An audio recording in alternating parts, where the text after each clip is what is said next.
ذکر تیرا تیرے پیار پر درود و سلام دو سلام دو سلام. الحمدللہ رب العالمین والصلاة والسلام علی سید الانبیاء والمرسلین. اما بعد فاعوذ باللہ من الشیطان الرجیم. بسم اللہ الرحمن الرحیم. الصلاة والسلام علیک یا رسول اللہ وعلی آلک واصحابک یا حبیب اللہ. الصلاة والسلام علیک یا نبی اللہ وعلی آلک واصحابک یا نور اللہ.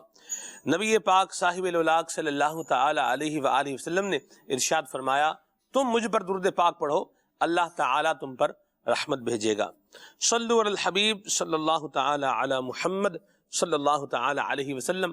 صلاۃ و سلام علیک یا سیدی یا رسول اللہ. آج ہم کچھ ذکر حضرت سیدنا مجدد الف ثانی رحمۃ اللہ تعالی علیہ کا بھی کریں گے، اور اس کے علاوہ جو پرٹیکولر ہمارا موضوع چلے گا یہ ہم حضرت سیدنا ابو درداء رضی اللہ تعالی عنہ کے حوالے سے انشاءاللہ ان کی سیرت، ان کی ذات کے حوالے سے آج مدنی پھول حاصل کریں گے. اللہ تبارک و تعالی ہمیں اولیاء کا فیضان نصیب فرمائے، بزرگوں کا فیضان نصیب فرمائے، صحابہ کرام علیہم الرضوان کا فیضان نصیب فرمائے. اور اللہ تبارک و تعالی نے اپنے پیاروں کو جو اپنی معرفت عطا فرمائی تھی، اور اللہ تبارک و تعالی کے محبوب کریم صلی اللہ علیہ وسلم کی جو محبت عطا فرمائی تھی، مالک کریم ہم سب کو اس میں سے بھی حصہ عطا فرمائے. مدنی چل کے ناظرین، حضرت مجدد الف ثانی رحمۃ اللہ تعالی علیہ، جناب امام ربانی رحمۃ اللہ تعالی علیہ، عظیم شخصیت تھے اور ایسی جلیل القدر شخصیت تھے کہ جنہوں نے باطل کے سامنے بند باندھا اور دین اسلام کے احکامات کی اس انداز میں ترویج و اشاعت فرمائی کہ فتنے جو ہے یہ دم دوڑتے چلے گئے، اور نبی کریم صلی اللہ علیہ وسلم کی محبت اور آقا کریم صلی اللہ علیہ وسلم کی سنتیں یہ معاشرے کے اندر سرایت کرتی گئیں اور عام ہوتی چلی گئیں. ان کا بھی انشاءاللہ ان کی زندگی میں جو ایک بات بڑی قابل غور ہے وہ یہ ہے کہ انہوں نے حالات کے ساتھ کمپرومائز نہیں کیا. حالات کے ساتھ کمپرومائز کن معنوں میں نہیں کیا کہ ایک طرف دین اسلام ہے اور ایک طرف جو ہے وہ فتنے ہیں، اور ایک طرف دین اسلام کے خلاف پائی جانے والی ایک سوچ ہے اور اس طرح کے جو معاملات ہیں. تو آپ نے کمپرومائز نہیں کیا، آپ اپنی جگہ پر موجود رہے، آپ ڈٹے رہے، اور دین اسلام کا جو ایک درست طریقے سے جو پیغام تھا یہ امت تک، یہ معاشرے تک آپ پہنچاتے رہے. حضرت جناب مجدد الف ثانی رحمۃ اللہ تعالی کا ذکر بھی ہے، حضرت ابو درداء کا ذکر بھی کریں گے انشاءاللہ، لیکن کچھ ان کے حوالے سے بھی میں عرض کرتا چلوں، پھر آگے چل کے حضرت ابو درداء کی بات بھی کریں گے. حضرت مجدد الف ثانی کے جو مایا ناز کارنامے ہیں، ان کارناموں میں سے ایک بڑا کارنامہ یہ ہے کہ اس زمانے کے اندر، یعنی آپ کے زمانے کے اندر پائے جانے والے وہ افراد جنہوں نے یہ نظریہ اپنی طرف سے گھڑ لیا تھا کہ شریعت اور ہے، طریقت اور ہے، جو طریقت والے ہیں ان کو شریعت کی ضرورت نہیں ہے، جناب مجدد الف ثانی رحمۃ اللہ تعالی علیہ نے اس فتنے کا بھی مقابلہ کیا، اس کے آگے بند باندھا، اور اس کی بھی آپ نے بڑے واضح انداز میں بیخ کنی فرمائی. شریعت کے بغیر کوئی بندہ طریقت کو پہنچ نہیں سکتا. اور یوں بھی یاد رکھیے کہ شریعت مطہرہ کی پابندی اور پاسداری یہ ہر حالت میں مدنی چینل کے ناظرین ہمیں کرنی ہے اور اس کو فالو رکھنا ہے. جناب صحابہ کرام علیہم رضوان جس کو فالو کرتے رہے وہ شریعت مطہرہ تھی. جناب اصحاب اہل بیت اطہار، نبی کریم صلی اللہ علیہ وسلم کے گھرانے کے عظیم لوگ جس کو فالو کرتے رہے کہ نبی کریم صلی اللہ علیہ وسلم کی مبارک شریعت مطہرہ تھی، تو اس کا دامن ہم چھوڑ نہیں سکتے. تو ہم نے شریعت مطہرہ کے دامن کو تھام کر رکھنا ہے، اور انشاءاللہ عز و جل اللہ تبارک و تعالیٰ کے محبوب کریم صلی اللہ علیہ وسلم کے بتائے ہوئے طریقے کے مطابق ہم نے اپنی زندگی کو گزارنا ہے. مزید بھی کچھ انشاءاللہ بات کرتے ہیں، لیکن آئیے ابھی تلاوت کلام پاک سماعت فرمائیے. صلو علی الحبیب صلی اللہ تعالی علی محمد صلی اللہ تعالی علیہ وسلم. اعوذ باللہ من الشیطان الرجیم.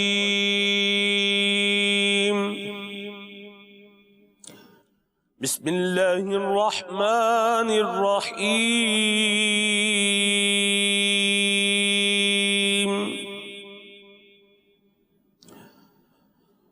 ربنا إننا سمعنا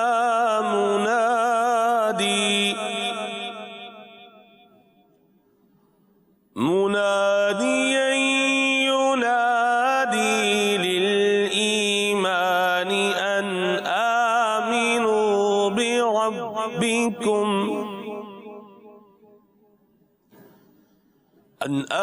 بربكم فآمنا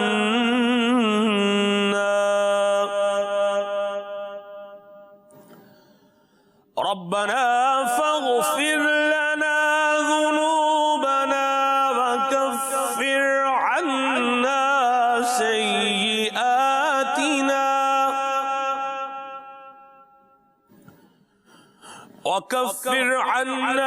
سيئاتنا وتوفنا مع الأبرار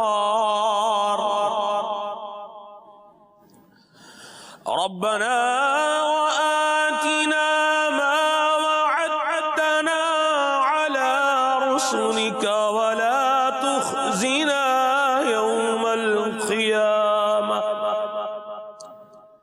إنك لا تخلف الميعاد آمنت بالله صدق الله العلی العظیم۔ ان آیات مبارکہ کی تفسیر کے اندر، تفسیر سراج الجنان کے اندر، جناب مفتی محمد قاسم عطاری قبلہ شیخ الحدیث و تفسیر یہ بیان فرماتے ہیں کہ بندہ، اس کا جو مضمون ہے وہ میں آپ کے سامنے عرض کر رہا ہوں کہ بندہ دنیا میں رہے تو بھی نیکوں کے ساتھ، اور جب دنیا سے جائے تو بھی انسان کی تمنا ہو کہ رہے تو نیکوں کے ساتھ۔ اس کی ایک بڑی پیاری بات بھی اس کی توضیح میں، اس کی وضاحت میں بیان فرمائی، اس کی ایکسپلینیشن کے اندر بیان فرمائی، اور وہ یہ تھی کہ ایک شخص تھا، اس کو اس کی قبر جو ہے وہ منتقل کرنے کی ضرورت پیش آ گئی۔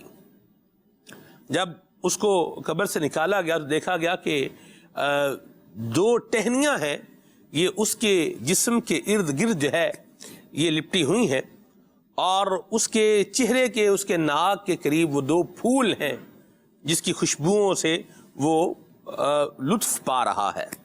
یہ دیکھا گیا، باہر اس کو وہاں سے نکال کر جب دوسری جگہ دفن کیا گیا تو وہ ٹہنیاں سانپ بن گئیں، اور وہ پھول جو تھے وہ سانپوں کے پھن بن گئے۔ پھن سمجھتے ہیں؟ پھن، وہ سانپ کا جو یوں نہیں وہ سانپ کر رہا ہوتا، اس کے جو اوپر کا حصہ اس کو پھن کہتے ہیں۔ تو اب وہ پھن بن گیا۔ یہ لوگ کسی اللہ تبارک و تعالیٰ کے نیک بندے کے پاس پہنچے اور انہوں نے کہنے لگے حضور یہ معاملہ ہے۔ تو آپ نے اس اللہ تبارک و تعالیٰ کے نیک بندے نے ارشاد فرمایا، انہوں نے رہنمائی فرمائی کہ یہ پہلے بھی اس کے لیے عذاب ہی تھا، لیکن چونکہ یہ صالحین کے قریب دفن تھا، یہ اللہ والوں کے قریب دفن تھا، تو اسے یہ وہ صالحین کا فیضان مل رہا تھا کہ اس کا یہ جو عذاب تھا اس کو تبدیل کر کے اس کے لیے رحمت والا معاملہ فرما دیا گیا تھا۔ اب اگر تم اس کی جو ہے وہ بھلائی چاہتے ہو تو دوبارہ تم اس کو وہیں ان صالحین اور نیک بندوں کے قریب میں اس کو دفن کر دو۔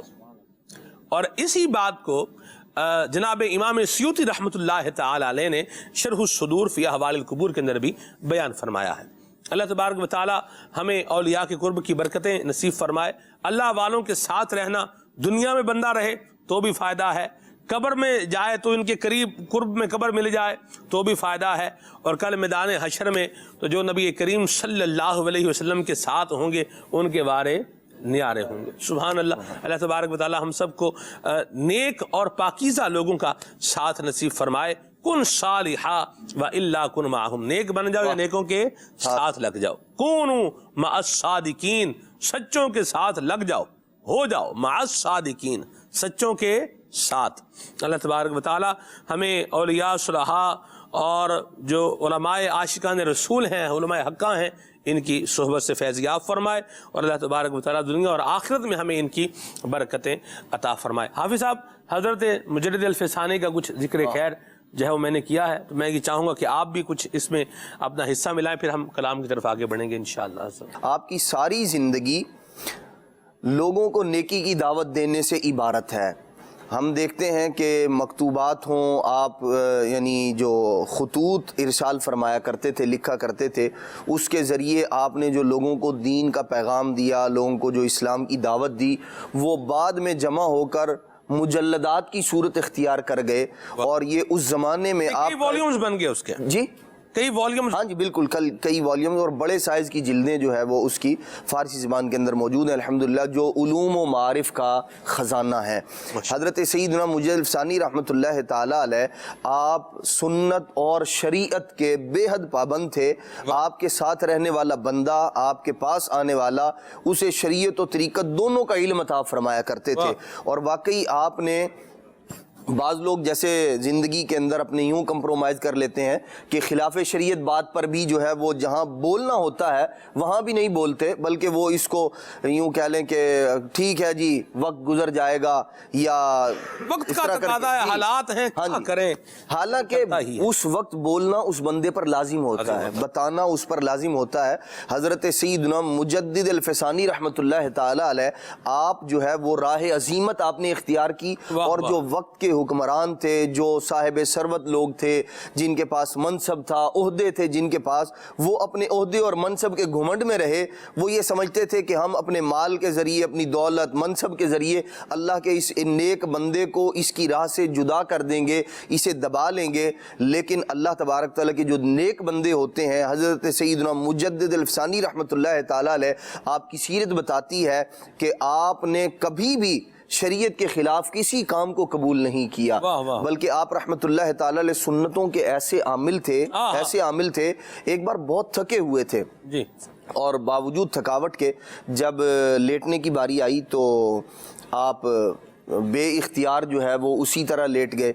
تو بعد میں خیال آیا کہ سنت جو ہے وہ سیدھی کروٹ پر سونا ہے، تو حضرت سیدنا مجدد الفسانی رحمۃ اللہ تعالیٰ علیہ نے وہی طریقہ کار جو سنت کے مطابق تھا اس کو اختیار فرمایا۔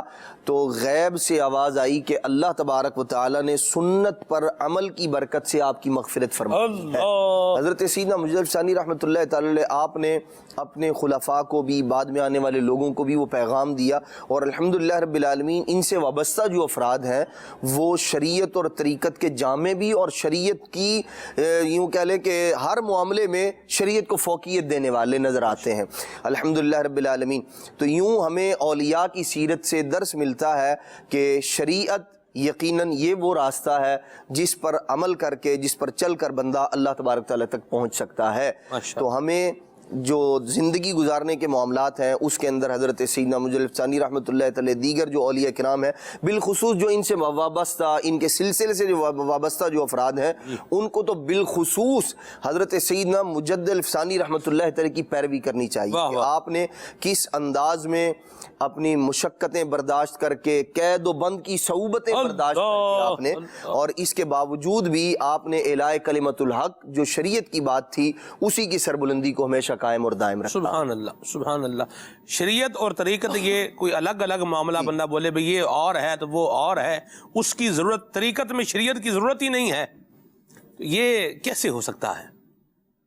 اللہ تبارک و تعالی ہم سب کو عمل کی توفیق عطا فرمائے، بزرگوں کا فیضان نصیب فرمائے۔ یہ صحیح جو اللہ والے ہیں نا، یہ ان کا فیضان ہے اور ان کی تعلیمات ہیں۔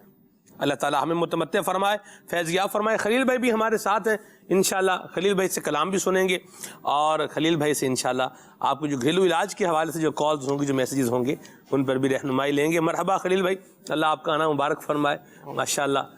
کون سا کلام سنیں گے خلیل بھائی؟ میرے آقا اعلیٰ حضرت رحمۃ اللہ تعالی علیہ کا ایک بہت ہی پیارا کلام ہے جو کہ میں بھی زندگی میں پہلی بار ہی پڑھ رہا ہوں۔ اللہ مجدہ رحمت حق ہم کو سنانے والے، مرحبا آتش دوزخ سے بچانے والے۔ اللہ اللہ اللہ اللہ اللہ۔ ہمارے مکتبۃ المدینہ کی جو ہدایہ کی بخشش ہے، اس کے آخر میں سب سے یہ کلام اب شامل کیا گیا، پہلے اس میں نہیں تھا۔ صحیح، انشاءاللہ اس کے کچھ اشعار جی ضرور، مرحبا، کیا زبردست انتخاب فرمایا آپ نے، ماشاءاللہ۔ حصول ثواب کے لیے اللہ تعالیٰ کی رضا کی نیت سے آئیے مل کر کلام میں شامل ہو جائیں۔ مل کر درود پاک پڑھیے۔ صلی اللہ علیہ یا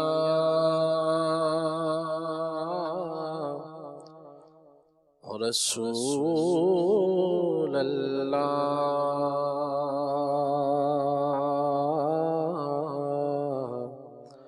وسلم علیک یا حبیب اللہ۔ دکھوں نے تم کو جو گھیرا ہے تو درود پڑھو، جو حاضری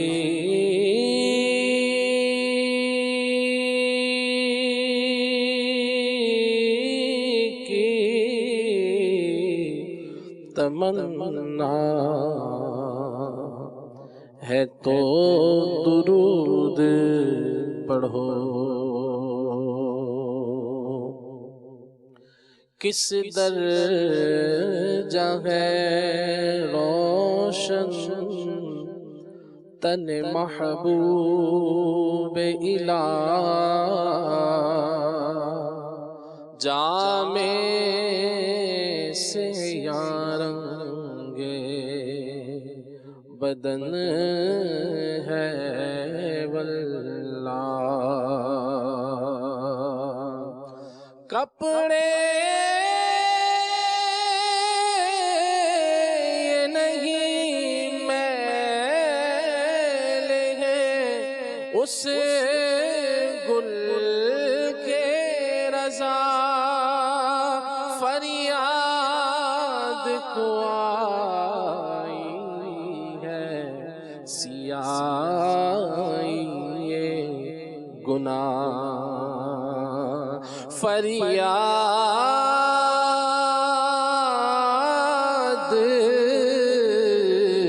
کو آئی ہے سیاہی گناہ۔ صلی اللہ علیہ یا رسول اللہ وسلم علیک یا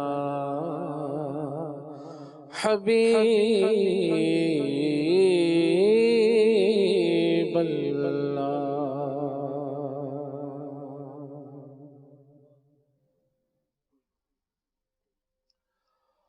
مژدائے رحمت حق ہم کو سنانے والے، مژدائے رحمت حق ہم کو سنانے والے، مرحبا آتش دوزخ سے بچانے والے، مرحبا آتش دوزخ سے بچانے والے، مژدائے رحمت حق ہم کو سنانے والے، مژدائے رحمت حق ہم کو سنانے والے، مژدائے رحمت حق ہم کو سنانے والے، جتنے اللہ نے بھیجے ہیں نبی دنیا میں، جتنے اللہ نے نبی بھیجے ہیں دنیا میں، جتنے اللہ نے نبی بھیجے ہیں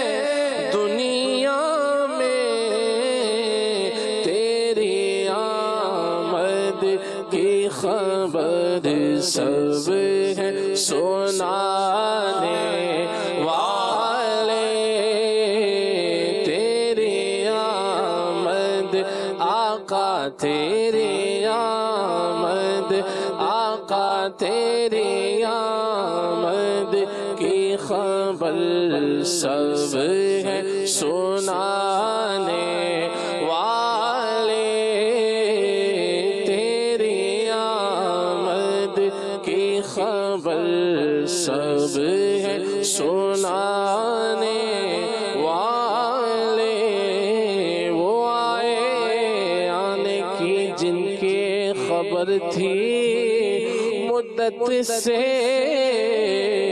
دعا خلیل کی عیسیٰ کی جو بشارت تھے تیری آمد کی خبر سب ہے سنانے والے تیری آمد کی خبر سب ہے سنانے والے کتاب حضرت موسیٰ میں وصف ہے ان کے کتاب عیسیٰ میں ان کے فسانے آئے ہیں جتنے اللہ نے بھیجے ہیں نبی دنیا میں تیری آمد کی خبر سب ہے سنانے والے تیری آمد کی خبر سب ہے سنانے والے مجھ سے ناشاد کو پہنچا دے درے احمد تک مجھ سے ناشاد کو پہنچا دے درے احمد تک مجھ سے ناشاد کو پہنچا دے درے احمد تک میرے خالق میرے بچھڑوں کے ملانے والے میرے خالق اللہ میرے خالق میرے بچھڑوں کے ملانے والے میرے خالق میرے بچھڑوں کے ملانے والے مژدائے رحمت حق ہم کو سنانے والے دل ویران عاشق کو بھی کیجے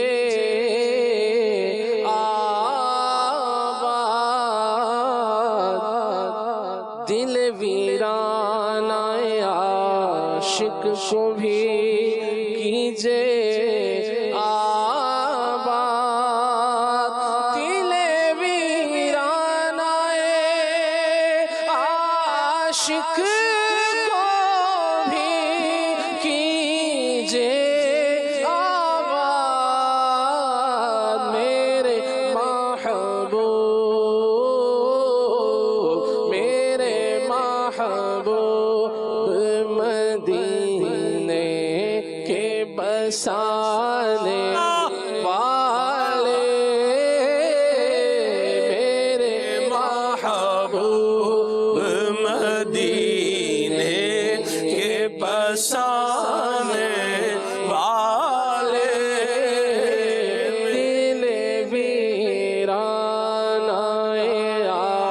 عاشق کو بھی کیجے آباد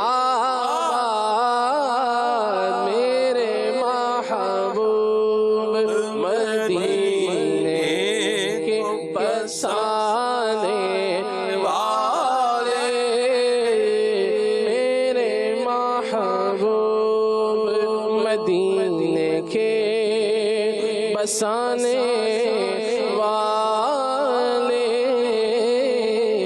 کوئی پہنچا نہ نبی رتبائے عالی کو تیرے کوئی پہنچا نہ نبی رتبائے عالی کو تیرے کوئی پہنچانا نبی رتبائے عالی کو تیرے مرحبا خلد کی زنجیر ہلانے مرحبا مرحبا خلد کی زنجیر ہلانے والے مرحبا خلد کی زنجیر ہلانے والے آقا مرحبا خلد کی زنجیر ہلانے والے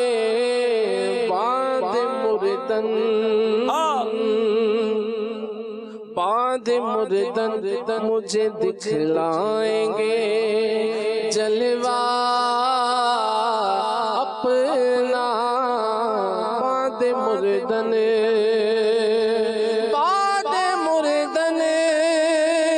مجھے دکھلائیں گے جلوہ اپنا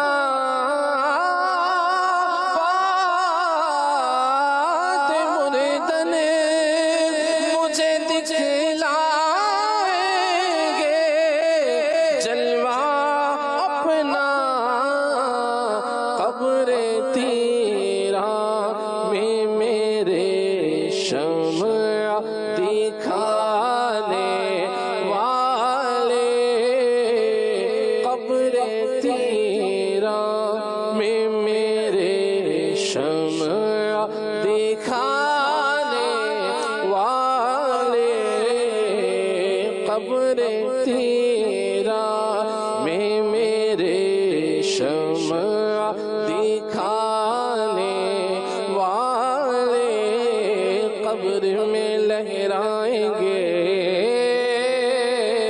تا حشر جلوے نور کے جلوہ فرما ہوگی جب طلعت رسول اللہ کی قبر تیرا میں میرے شمع دکھانے والے قبر تیرا میں میرے شمع دکھانے والے مجدائے رحمت حق ہم کو سنانے والے قبر میں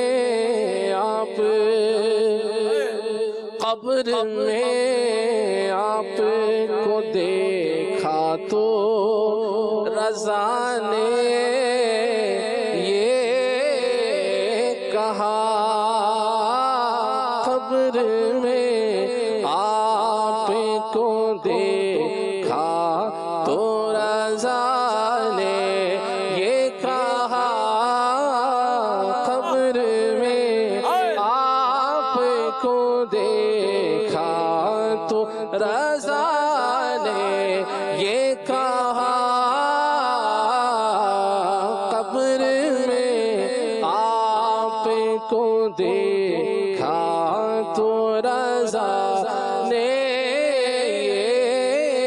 کہا قبر میں آپ کو دیکھا تو رضا نے یہ کہا قبر میں آپ کو دیکھا تو رضا نے یہ کہا دیکھیے آئے دیکھیے آئے دیکھیے آئے وہ مردوں کو جلانے والے دیکھیے آئے وہ مردوں کو جلانے والے دیکھیے آئے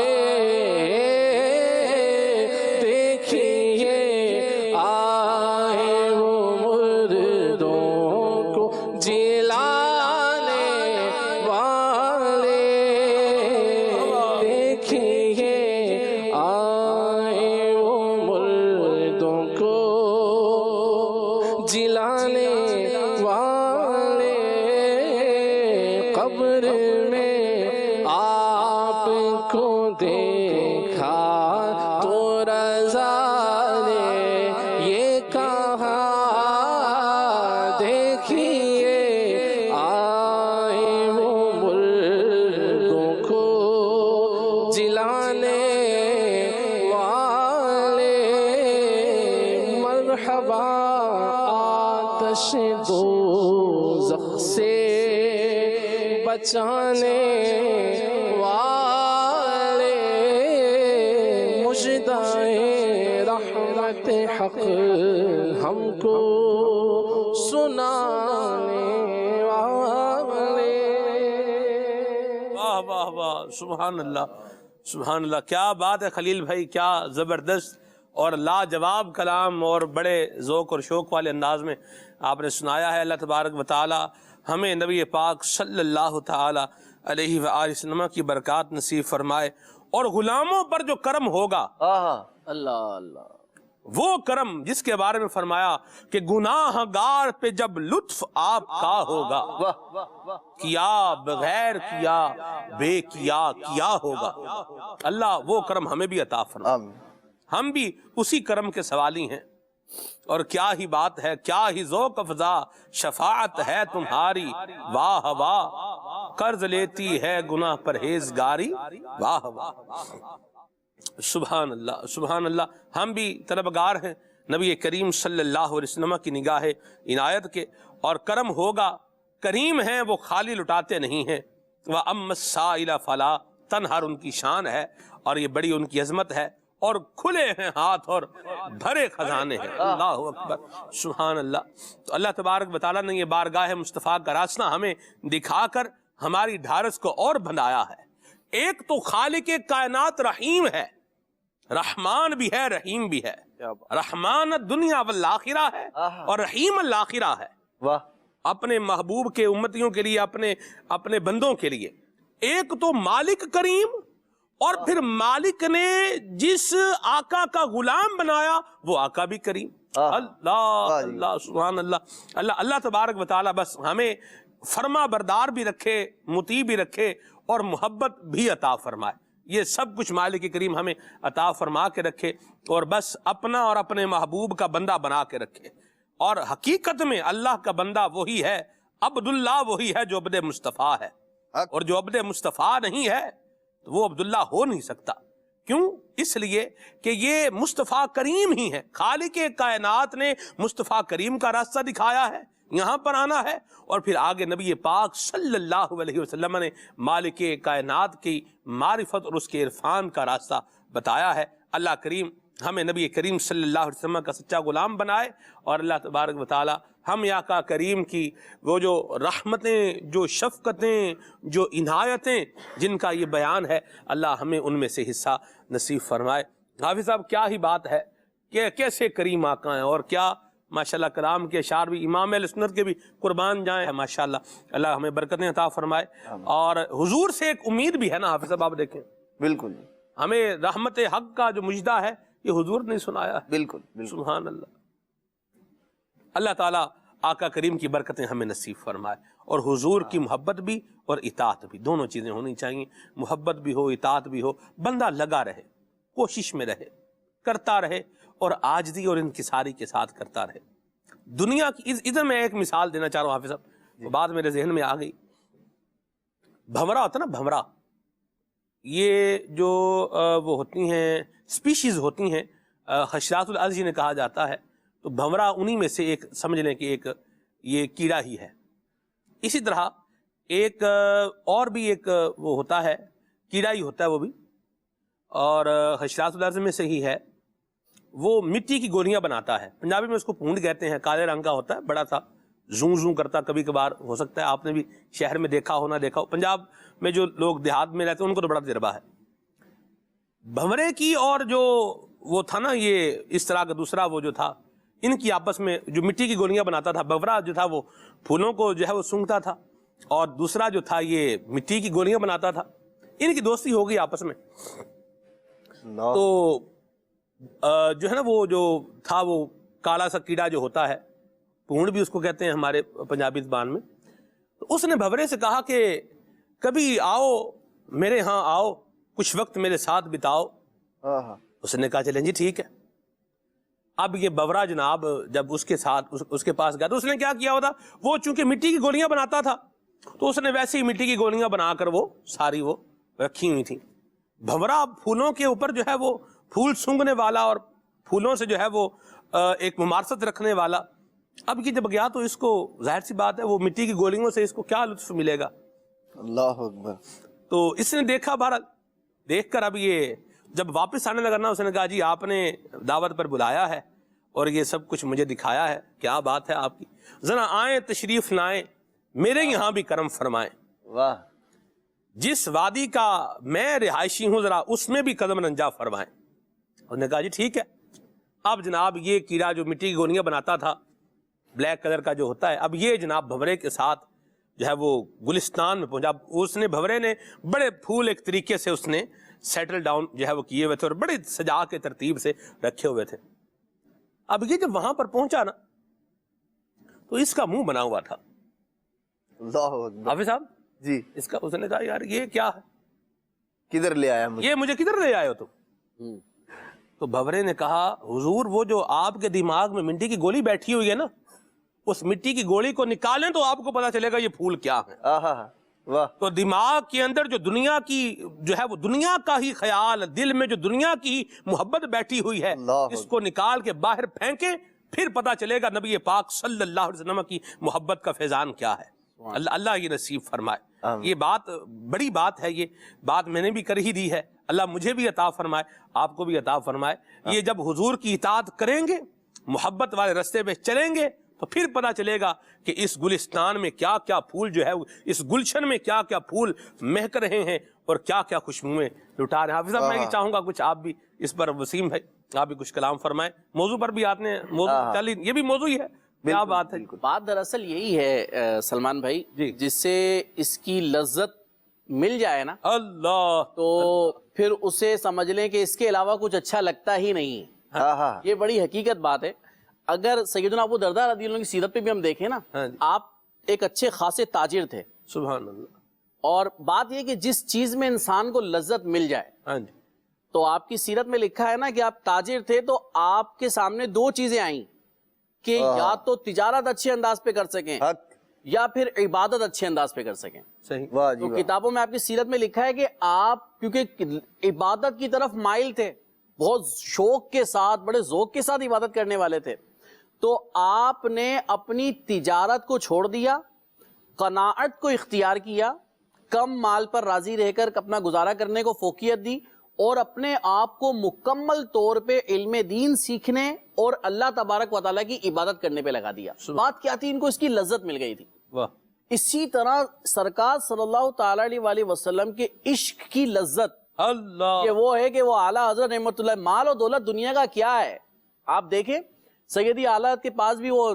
مشہور زمانہ واقعہ ہے ہی نا کہ نان پارا کے نواب کا آ ہی گیا تھا کہ لکھے جی قصیدہ، تو حضرت نے جو جملہ اس پہ لکھا نا، جو شعر آپ نے لکھا، یہ شعر ایک ایسا سمجھ لیں کہ عاشقان رسول کے لیے ڈھارس اور دنیا کی طرف رغبت کرنے والوں کے لیے توجہ دلانے والا ہے. کیا بات. فرما دیے کروں مدح اہل دول رضا، پڑے اس بلا میں میری بلا، میں گدا ہوں اپنے کریم کا، میرا دین پارا ہے نہ نہیں، میں تو اپنے کریم کا گدا ہوں.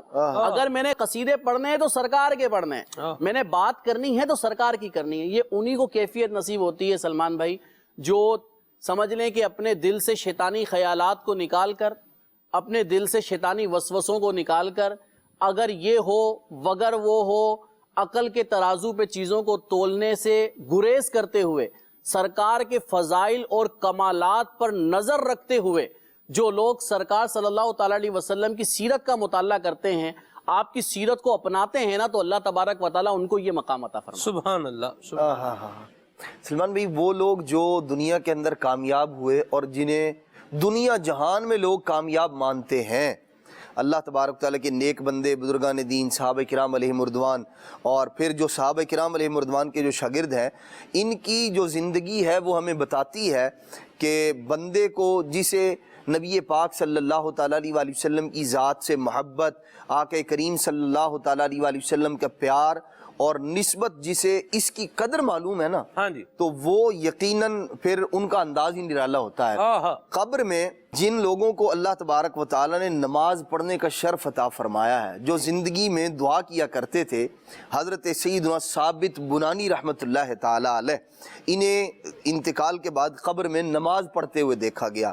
یہ اللہ تبارک تعالیٰ کے اتنے نیک بندے ہیں، ان کا اتنا مقام ہے، مرتبہ. یہ شاگرد ہیں حضرت سیدنا انس بن مالک رضی اللہ تعالیٰ عنہ. حضور کی نسبت کا جس بندے کو پاس، لحاظ اور جسے اس کی اہمیت کا اندازہ ہو، اس کا زندگی گزارنے کا انداز اور اس کے نزدیک اس کی کتنی اہمیت ہے.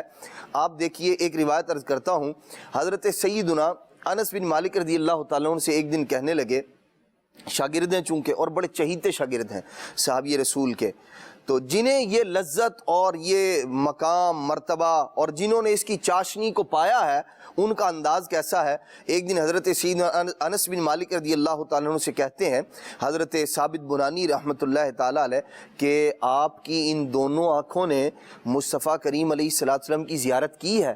حالانکہ معلوم ہے، لیکن اس وقت ذوق کی جو کیفیت تھی تو آپ نے اس میں پوچھا. حضرت انس بن مالک رضی اللہ تعالیٰ نے کہا کہ ہاں، میری ان دونوں آنکھوں نے مصطفیٰ کریم صلی اللہ تعالی وسلم کی زیارت کی ہے. حضرت ثابت بنانی رضی اللہ تعالیٰ عنہ اٹھے رحمت اللہ تعالی، اور آپ نے حضرت انس بن مالک رضی اللہ عنہ کی دونوں آنکھوں کو بے اختیار چوم لیا، بوسہ لیا.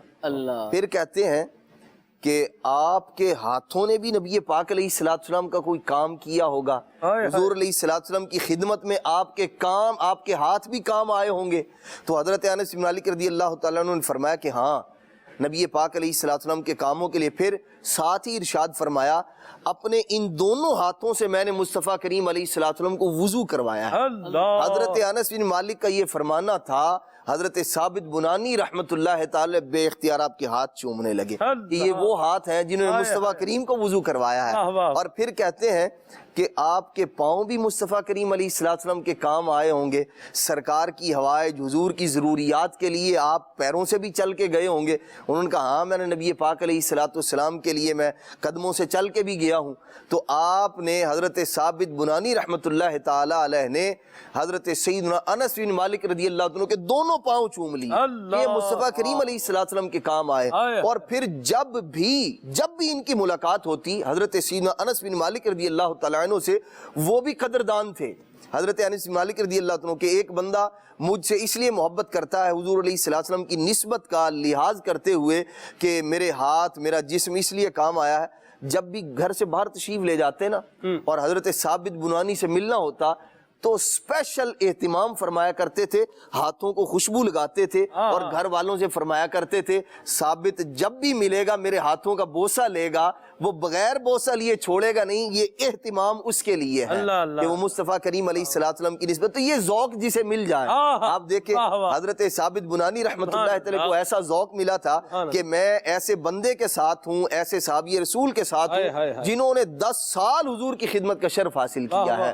تو یہ جنہیں یہ لذت نصیب ہو جائے ہمیں بھی دعا کرنی چاہیے. سلمان بھائی اگر ایک لمحے کے لیے بندہ غور کرے، سوچے نبی پاک علیہ السلام کا امتی ہونا، ہم حقیقت بات یہ ہے کہ ہم اس شرف کو اور اس کی جو ایک لذت اور مقام اور مرتبہ ہے ہم اس کو خاطر میں نہیں لاتے، ہم حقیقی معنوں میں سوچتے نہیں ہیں میں اس ذات، اس مصطفیٰ کریم صلی اللہ تعالیٰ علیہ وآلہ وسلم کا اللہ تبارک تعالیٰ نے محض اپنے فضل سے مجھے امتی بنایا ہے. انبیاء جن کے امتی ہونے کی دعائیں کرتے ہیں، یہ ذوق بھی کچھ کم نہیں ہے اگر بندہ غور کرے، سوچے اور پھر اپنی زندگی پر بھی نظر دوڑائے کہ میں کس کریم آقا کا بندہ، ان کا غلام، ان کا امتی ہوں، اور میں یہ ایسے گھٹیا کام اور غلط اور مصطفیٰ کریم صلی اللہ علیہ وسلم کی نافرمانی والے کام کرنے کے اندر لگا ہوا ہوں. تو یہ ذوق نبی پاک علیہ السلام کے امتی ہونے کا اللہ کریم ہمیں اس مقام اور مرتبے کو سمجھنے کی توفیق مرحمت فرمائے. آمین آمین آمین. بڑی پائیدار بات کی آپ نے. اللہ تبارک و تعالیٰ حضور کی محبت کا فیضان نصیب فرمائے. حضرت ابو درداء رضی اللہ تعالیٰ عنہ کی مبارک ذات یہ ہمارے سلسلے کا جو ہے موضوع ہے، تو اس پر کچھ وسیم بھائی نے ماشاءاللہ مدنی پھول عطا فرمائی ہیں. حافظ صاحب حضرت ابو درداء کا کچھ تعارف ہو اور پھر انشاءاللہ آگے لے کر چلتے ہیں اس کو. حضرت سیدنا ابو درداء رضی اللہ تعالیٰ، زمانے میں دنیا انہیں ابو درداء کے نام سے جانتی ہے، ہاں جی، اور لیکن آپ کا نام مبارک جو ہے وہ اویمر ہے، عین واو یا میم را، اویمر.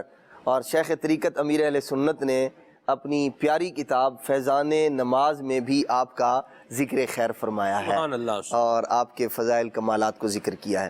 حضرت اویمر نماز اب مکتبۃ المدینہ پر اویلیبل بھی ہے، آپ اس کو حاصل کر سکتے ہیں، خرید بھی فرما سکتے ہیں. سبحان اللہ. حضرت سیدنا اویمر یعنی ابو درداء رضی اللہ تعالیٰ عنہ، وجہ شہرت جو ابو درداء ہے وہ آپ کی بیٹی ہیں حضرت درداء رضی اللہ تعالیٰ عنہا، انہی کی نسبت سے آپ کو ابو درداء کہا جاتا ہے، اور آپ کی جو زوجہ ہیں وہ ام درداء کے نام سے مشہور ہے. یہ پورے کا پورا گھرانہ اللہ تبارک و تعالیٰ کی بڑی اللہ کریم کا بڑا فضل اور کرم تھا اس پورے گھرانے پر. اور حضرت سیدنا ابو درداء رضی اللہ تعالیٰ عنہ وہ ہیں کہ اللہ تبارک و تعالیٰ کے پیارے محبوب صلی اللہ تعالیٰ علیہ وآلہ وسلم نے اپنی امت کا حکیم اور دانا انہیں ارشاد فرمایا. آپ انصاری صحابی ہیں اور اللہ تبارک تعالیٰ کی بارگاہ میں مقام، مرتبہ، آپ کی گفتگو، آپ کی نصیحتیں، آپ کی وصیتیں، آپ کا کلام کرنے کا انداز، سوچ، فکر، یہ وہ امتیازی وصف ہیں حضرت سیدنا ابو درداء رضی اللہ تعالیٰ عنہ کے جنہیں بیان کیا جاتا تھا. آپ کی زوجہ سے جب پوچھا گیا آپ کے اوصاف، آپ کے افضل اعمال کے بارے میں، تو انہوں نے ارشاد فرمایا کہ وہ غور و فکر کرنے والے تھے، عبرت حاصل کرنے والے تھے مختلف اشیاء سے، اور واقعی آپ کی جو حکمت اور دانائی کی باتیں ہیں ان پر علیحدہ سے کتابیں بھی لکھی گئیں اور انہیں باقاعدہ ذکر کیا جاتا ہے کہ آپ کس انداز میں لوگوں کو حکمت اور دانائی کی باتیں بتایا کرتے تھے. حضرت سیدنا ابو درداء رضی اللہ تعالیٰ عنہ وہ ہیں، اللہ کے پیارے محبوب صلی اللہ تعالیٰ علیہ وآلہ وسلم نے فرمایا اللہ کریم نے مجھ سے وعدہ فرمایا تھا کہ ابو درداء مسلمان ہو جائیں گے، سو ابو درداء رضی اللہ تعالیٰ مسلمان ہو گئے. یہ اللہ تبارک تعالیٰ کی بارگاہ میں بھی ان کا مقام دیکھیے آپ کہ اللہ کے پیارے محبوب علیہ السلام فرما رہے ہیں کہ ان کے مسلمان ہونے کا وعدہ اللہ کریم نے مجھ سے فرمایا تھا. تو حضرت سیدنا ابو درداء رضی اللہ تعالیٰ، اور جو ظاہری سبب تھا، ویسے تو اسلام جو ہے وہ اللہ کے فضل ہی سے ملتا ہے، جسے اللہ کریم چاہے جس پر فضل فرمائے، لیکن ظاہری سبب جو تھا وہ آپ کے بھائی حضرت عبداللہ بن رواحہ رضی اللہ تعالی عنہ، آپ کی جہد مسلسل اور انفرادی کوشش اور مسلسل آپ کو سمجھاتے رہنا، یہ ظاہری سبب تھا حضرت سیدنا ابو درداء رضی اللہ تعالیٰ عنہ کے ایمان اور اسلام لانے کا. اور اس کے اندر ہمارے لیے بھی ایک بہترین پیغام ہے. آپ دیکھیں اللہ کریم نے حضرت عبداللہ بن رواحہ رضی اللہ تعالیٰ عنہ کو اسلام کی دولت عطا فرمائی، تو اب آپ نے اس کے لیے جو خیر اور جو بھلائی مجھے ملی ہے اس کے لیے آپ نے انتخاب فرمایا یہی خیر اور بھلائی میرے بھائی کو پہنچنی چاہیے.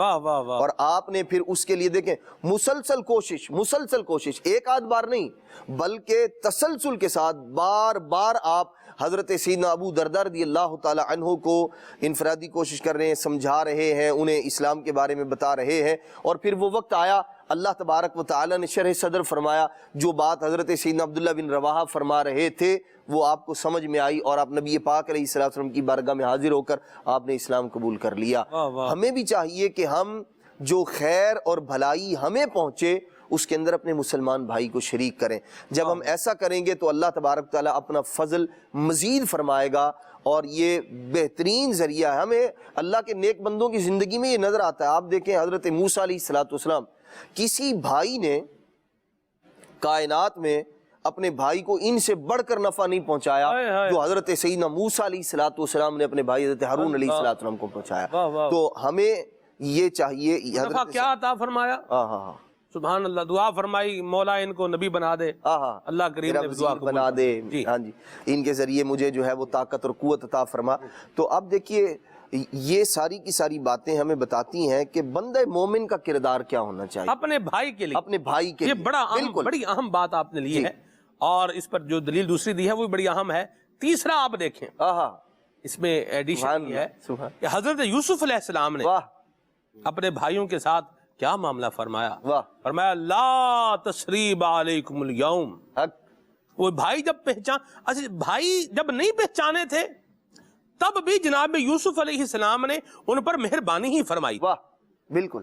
اور یہ آپ ذرا غور کریں، یہ بھائیوں نے کیا کیا تھا، باپ سے دور کیا، ٹھیک ہے، پھر آپ کو اندھے کنویں میں جو ہے وہ ڈال دیا، پھر آپ کو غلام بنا کے کھوٹے سکوں کے عوض میں بیچ دیا، اللہ اکبر، ٹھیک ہے، یہ بھی کیا، اور بھی جو معاملہ ہے وہ الگ ہے۔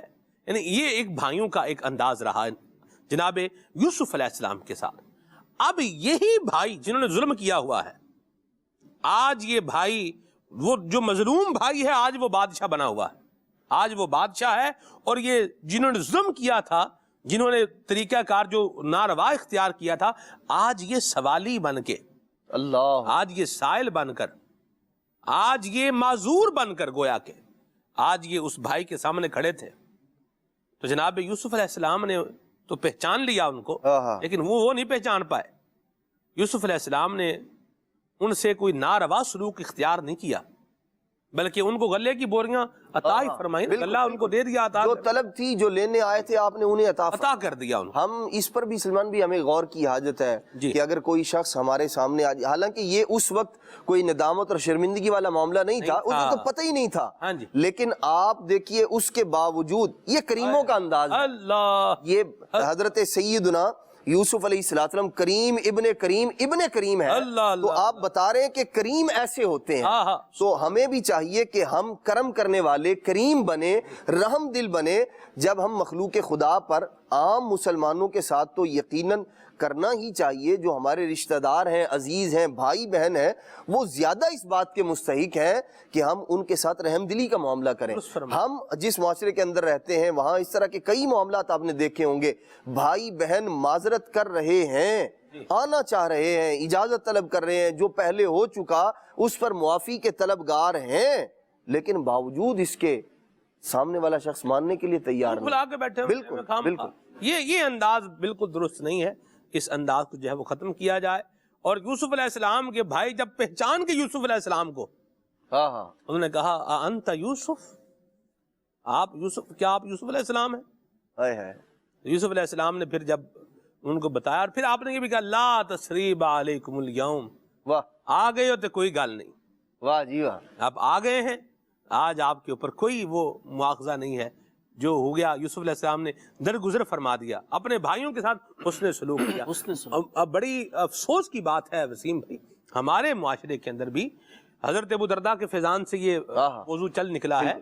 آج ہمارے معاشرے کے اندر بھی دوست کو ہیلو ہائی کر لیں گے، اس کو روٹی کھلا دیں گے، دوست کو دعوت پر لے جائیں گے، لیکن جو بھائی ہے، اپنا سگا بھائی ہے، اس پر ویسی نظر اور ویسی توجہ نہیں ہونی چاہیے تھی جو اس کا زیادہ حقدار ہے۔ جس کے ریلیشن جی کتنے بنتے ہیں، ایک تو قرابت جو زی رحم محرم جو ہے، آپ کے قرابت دار ہے، کتنا قریبی قرابت دار ہے، اور پھر اس کے ساتھ تو حسن سلوک کرنے کا اسلام نے جو ہے وہ صلہ رحمی کا حکم دیا۔ وسیم بھائی، جب کہ بھائی کو کوئی لفٹ ہی نہیں ہے اور دوستوں یاروں کے ساتھ بس وہ لگے ہوئے کر رہے ہیں. یہی چیز سلمان بھائی نظر آتی ہے اور اس طرف غور کرنا چاہیے بہت زیادہ جی کیونکہ اہمیت یقیناً بیگانوں کو بہت زیادہ دے رہے ہوتے ہیں ہم اور اپنوں کو جو ہے وہ اہمیت نہیں دی جا رہی ہوتی. اس پر عدنان بھائی نے بھی جیسے کہ ایک موضوع لیا کہ یہ جو بات ہے نا کہ اپنے سامنے والا معذرت کر رہا ہے، ہم اتنے سخت دل ہو جاتے ہیں بعض اوقات کہ وہ عاجزی بھی کر رہا ہے، سارے معاملات کر رہا ہے کہ مجھ سے غلطی ہو گئی مجھے معاف کر دیں، میرا سگا بھائی، میرا قریبی عزیز، صحیح ہے نا، میرا سب سے زیادہ قریبی رشتہ دار، اب وہ مجھ سے معذرت کر رہا ہے لیکن ہم اتنے سخت دل ہو جاتے ہیں کہ معذرت بھی قبول نہیں کرتے. ایسے موقع پہ امیر علیہ سنت نے ایک دفعہ مدنی مذاکرے میں فرمایا تھا، آپ نے فرمایا کہ ایسے موقع پہ ذرا غور کر لو کہ کل بروز قیامت اللہ تبارک و تعالیٰ کی بارگاہ میں حاضری ہو یا بندہ اللہ تعالیٰ کی بارگاہ میں معذرتیں کر رہا ہو، یا اللہ مجھے معاف کر دے، میری خطائیں معاف کر دے. آج جس طرح میں اللہ کے اس بندے کی اگرچہ اس نے خطا کی ہے، لغزش کی ہے، معاف نہیں کر رہا، کر اللہ تبارک و تعالیٰ نے بھی مجھے معاف نہ فرمایا تو میرا کیا بنے گا.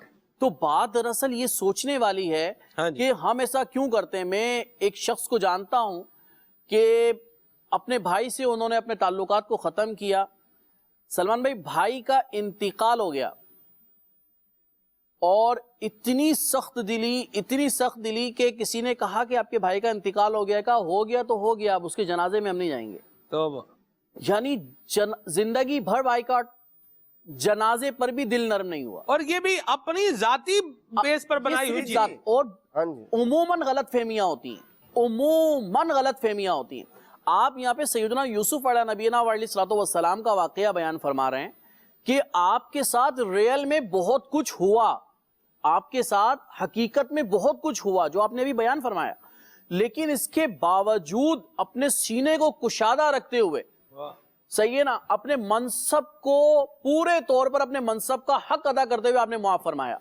آج یہ چیز ہمارے لیے یہاں پہ تو ریل ہوا تھا، ہم کئی چیزوں پہ غلط فہمی کا شکار ہو کر اپنے دماغ سے، اپنے ذہن سے اس کا نتیجہ نکال کر اپنے بھائیوں کے مخالف ہو جاتے ہیں، اپنی بہنوں کے مخالف ہو جاتے ہیں، ان سے تعلقات ختم کر دیتے ہیں، ان کو اگنور کر دیتے ہیں، ان سے بات تک نہیں کرتے. ایسا نہیں ہونا چاہیے.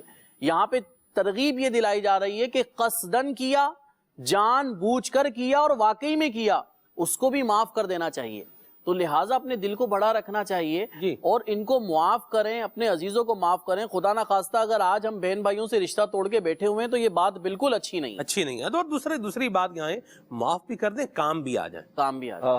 معاف بھی کریں اور کام بھی آ جائیں، بھلا کر دیں. آپ کا بھائی ہی ہے، بھائی کے کام آ جائیں، اچھا آپ کو ثواب بھی ملے گا. یوسف علیہ السلام بھی بھائیوں کے کام ہی آئے تھے نا. واہ جی واہ.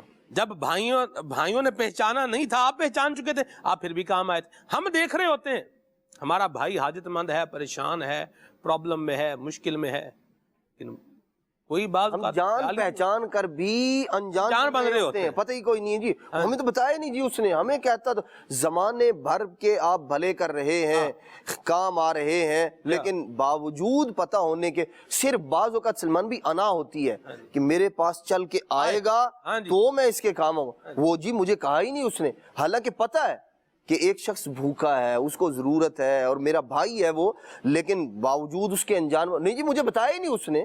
مجھے بتاتا تو میں یوں بتایا کرتا. تو صحیح، ہاں جی، ہم سے کہے تو صحیح. صرف اچھا بعض اوقات یہ ہوتا ہے کسی نے بتا دیا کہ آپ کا بھائی اس طرح ضرورت مند ہے، یہ ہے، اس کو بولو میرے پاس آئے، میرے پاس چل کے آئے گا تو میں اس کو یوں کروں گا. اور اس وقت سوائے اس بندے کو ذلیل اور رسوا کرنے کے اور کوئی جو ہے وہ جذبہ کار فرما نہیں ہوتا.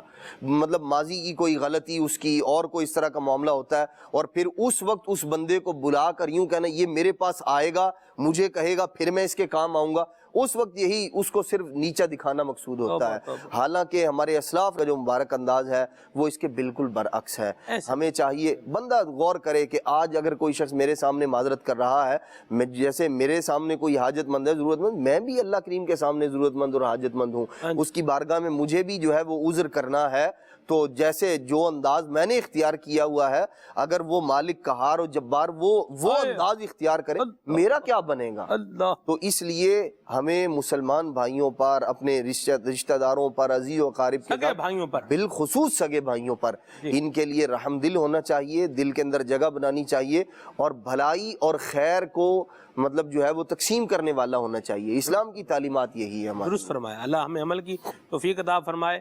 ساڈا کرے گا تو اسی کریں گے، اس سے باہر آ جائیں، ہم کریں گے، اس پر آ جائیں، ہم اچھے آقا کے اچھے غلام بنیں اور کریں، قدم بڑھائیں، آگے آئیں۔ یہ انانیت، یہ جھوٹی انانیت، بالکل یہ جھوٹی میں، اس کو پاش کریں، عاجزی اور انکساری اپنائیں، آپ کو رنگ لگ جائیں گے، یقین مانیں۔ اللہ تبارک و تعالیٰ کی رحمت، اس کا فضل، اس کا کرم شامل حال ہو جائے گا۔ تو اپنے رشتہ دار بالخصوص جو بہن بھائی ہیں ان پر مہربانی جو ہے فرمائیں، اور ان کے ساتھ ایک اچھا رویہ، ایک اچھا سلوک جو ہے وہ ہمارا ہونا چاہیے۔ اللہ تبارک و تعالیٰ ہم سب کو اچھا سلوک کرنے کی توفیق عطا فرمائے، اور اللہ تبارک و تعالیٰ جن رشتوں کے ساتھ اسلام نے ہمیں صلہ رحمی کا درس دیا ہے، اللہ ہمیں ان کے ساتھ صلہ رحمی کرنے کی توفیق عطا فرمائے، اچھا سلوک کرنے کی توفیق عطا فرمائے۔ کوئی بات ناگوار ہو جائے تو اس کو معاف بھی کر دیں، درگزر بھی کر دیں، اور اچھے کام کریں، جنت کی طرف جانے والے اعمال کرنے والے ہم بن جائیں۔ آمین بجاہ نبی الامین صلی اللہ علیہ وسلم۔ اور اپنی ذاتی وجوہات کی بنا پر، یہ بات ذرا غور کیجئے گا، اپنی ذاتی وجوہات، اپنے ذاتی مزاج اور اپنی ذاتی منشا کے خلاف کوئی بات ہونے پر آپ نے کسی سے ناراضگی بنائی ہوئی ہے تو اس کو ختم کر دیں، اسی کو ختم کیا جائے گا، اور اسی پر جو ہے وہ غور کیا جائے گا۔ واہ، اللہ تبارک و تعالی ہم سب پر رحمت فرمائے۔ الحب فی اللہ والبغض فی اللہ، محبت رکھیں گے تو اللہ کے لیے، اور دشمنی رکھیں گے تو بھی کس کے لیے؟ اللہ اللہ کے لیے۔ ٹھیک ہے جی، آئیے آپ کی کال شامل کرتے ہیں، پھر آگے بڑھتے ہیں۔ صلو علی الحبیب صلی اللہ تعالی علی محمد۔ میرا نام حسین وحید ہے، میں لاہور سے بات کر رہا ہوں۔ میرا خلیل بھائی سے سوال ہے کہ میرے جسم میں ہر وقت درد رہتا ہے اور میری نظر بھی کمزور ہے، ہر وقت سر میں درد رہتی ہے، تو اس کا کوئی گھریلو علاج بتا دے۔ اللہ آپ کو صحت اور سلامتی عطا فرمائے۔ جی خلیل بھائی سے درخواست کرنی ہے، کھلے ہیں صلی اللہ کہتے کہتے میں، میری بیٹی ہے، اس کو نزلہ بہت شدت سے ہو رہا ہے اور اس کی نظریں جو ہے نا بہت کمزور ہو رہی ہیں، کبھی اسے چکر آتے ہیں، کبھی اس کا سر میں درد رہتا ہے۔ برائے مہربانی کر کے ہمیں نسخہ بتا دیا جائے انشاءاللہ۔ جی سگی اطار محمد حمزہ رضا اطاری ساحل سے عرض کر رہا ہوں، مجھے امیر اہل سنت کی کوئی منقبت سنا دیں، جزاک اللہ خیرا۔ ضرور انشاءاللہ۔ جی میں محمد ولید رضا تاری میں پرخاص سے، مجھے یہ کلام سنا دیں، وہ کمال حسن حضور ہے کہ گمان نقصان ہے۔ ٹھیک ہے جی۔ میرا نام میں علی رضا مولا والا سے بات کر رہا ہوں، شہزرہ سے، نعت سنا دیں، وہ سوئے لالا زار پھرتے ہیں۔ مرحبا جی۔